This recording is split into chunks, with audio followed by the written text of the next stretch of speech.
All right, welcome to The Explainer. Today, we're going to dive into some really fascinating research material from Dr. Sudhindra S.G. We're looking at a learning technique that's so fundamental, it could totally change how your students tackle, well, pretty much any new skill. It really gets to the heart of one of the biggest challenges in education, information overload. Okay, I know this sounds a little strange, but stick with me for a second. Of course you haven't, right? It's impossible. You'd choke. Well, as Dr. Sudhindra's work points out, this is exactly what we often ask our brains to do. Trying to absorb a massive, complex topic all at once, it's just a recipe for failure. And the solution is a concept that's just beautifully simple. It's called chunking. So instead of that giant, intimidating meal of information, we break it down. We turn it into these manageable, bite-sized pieces. These are the chunks that our brain can actually digest, process, and then start to connect into the bigger picture. So why does this work so well? I mean, this isn't just some clever teaching hack, you know? It's a strategy that's deeply rooted in the fundamental science of how our brains are actually wired to learn things. And the science on this is actually super clear. Our working memory, you can kind of think of it as the brain's temporary whiteboard for new info, is surprisingly small. It can really only hold about 4 to 7 new pieces of information at any one time. Anything more than that, poof, it just slips away. And this, right here, this really gets to the heart of it. On one side, without chunking, you get cognitive overload. It's just a confusing mess of facts that feel totally disconnected. It's overwhelming. But when you chunk that exact same information, it becomes like a library of neat, organized packets. Your students can master one, then the next, and then start linking them together to build real, lasting understanding. And listen, this is not just some theory that only works in a classroom. As we're about to see, it is a proven strategy for achieving excellence. It's used by top performers and innovators in wildly different fields all across the globe.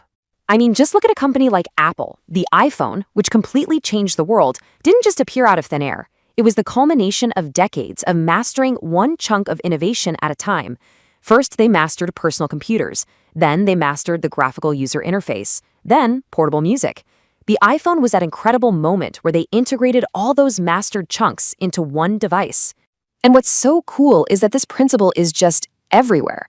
Elon Musk can't build a rocket in one go. He has to chunk the problem into propulsion, material science, and orbital physics. The world-famous Finnish education system, it's all about mastering core concepts first, then layering on complexity. Even learning Japanese kanji relies on mastering the simpler radical chunks before you can build the complex characters. This idea? It's not new. Not at all. It's actually timeless wisdom, and it's embedded in ancient cultures. In the Mahabharata, the great teacher Dronacharya taught the archer Arjuna by chunking the skill. Master your stance, then master handling the bow, then master your focus. In the same way, Patanjali's Yoga Sutras are built on the 8 limbs, 8 distinct chunks of practice that you master in sequence. Okay, so this all brings us to the big question, right? For you, as an educator, how do you take this powerful, universal idea and actually use it? How can you apply it in your classroom to help your students really succeed? Well, the research points to a really clear 4-step process. First, you identify the core building blocks of whatever you're teaching. Then, you focus on mastering just one of those chunks at a time until it feels almost second nature. Then, you can start linking those mastered pieces together to build the bigger concept. And finally, and this is key, you reinforce the whole process with small wins, building the confidence a student needs to keep pushing forward. Let's make this super concrete. Imagine you're teaching Spanish.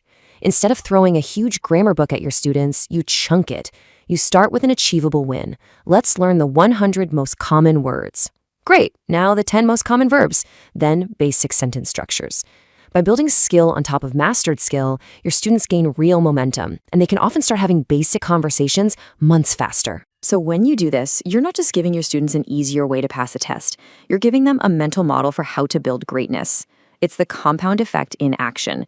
Small, consistent efforts that build and build into something truly remarkable over time. And really, Dr. Sudhindra's research leaves us with this one powerful idea that just says it all. Great empires are built brick by brick. Great skills are built chunk by chunk. From Arjuna's arrow to the iPhone, the lesson is the exact same. So the question for every one of us as educators is, what complex skill can you break down for your students tomorrow to make their impossible goals start to feel inevitable?